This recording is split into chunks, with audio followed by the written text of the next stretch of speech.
feet. They seem to say, Tracy, it's up to you. Oh, oh, oh, don't hold me back, 'cause today all my dreams will come true. Good morning, Baltimore. As a flasher who lives next door, there's a bomb on this bar and store. They wish me luck on my way to school. Good morning, Baltimore. And someday when I take to the floor, the world's gonna wake up and see Baltimore and me.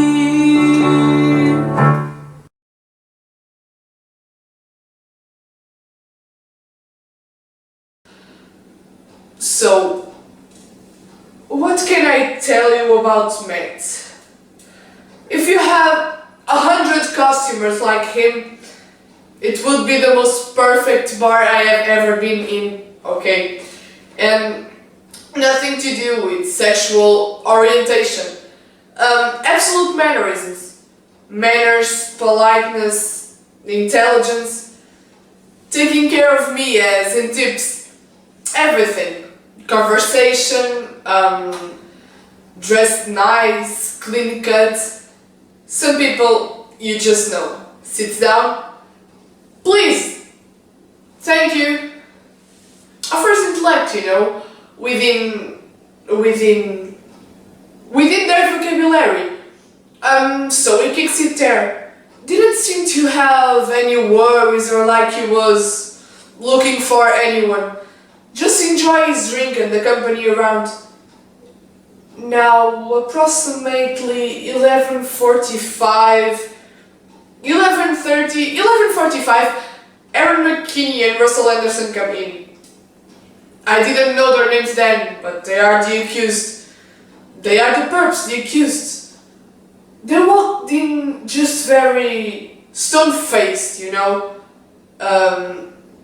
Dirty, grungy, rude. Gave me that type of thing. They walked up to the bar and, as you know, paid for a picture with dimes and quarters, which is something that you don't forget. You don't forget that. $5.50 in dimes and quarters. That's a freaking nightmare. Now, Anderson and McKinney, they didn't seem intoxicated at all.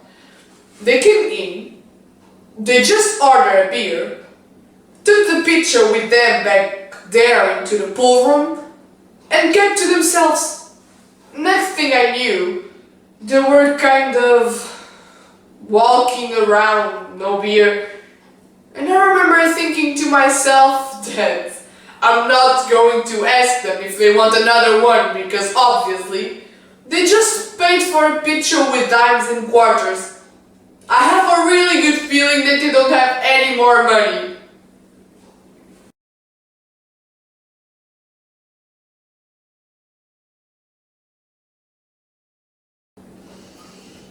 By day and night he wrongs me.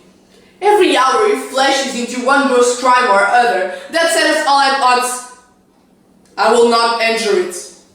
His night stroll rituals and himself upbraids on every trifle. When he returns from hunting, I will not speak to him.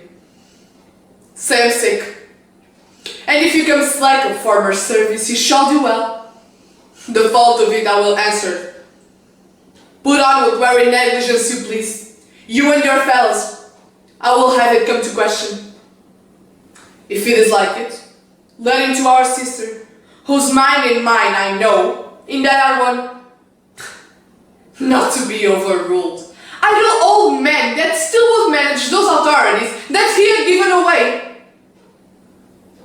Now by my life, old fools are babies again, and must be used with checks and flatteries when they are seemed abused. Remember what I tell you, and let his knights have colored looks among you. What grows of it no matter. Advise your fellows so. I will greet from hence occasion, and I shall that I may speak. I will ride straight to my sister, to hold my very curse.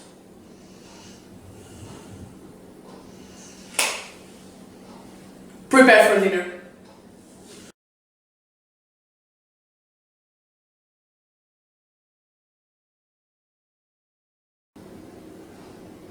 Our bodies, our minds, our power. I will not go quietly back to the 1950s. Fight like a girl. Gender equality, human rights, democracy. Human rights. What does that even mean? As we all know, we are now in the 21st century, a century where women should have the same rights as men. You must be thinking, here comes one more feminist lesson. No, you see, 1,000 years ago that would make sense that men ruled the world because human beings lived in a world where physical strength was the most important attribute for survival. But today, we live in a vastly different world.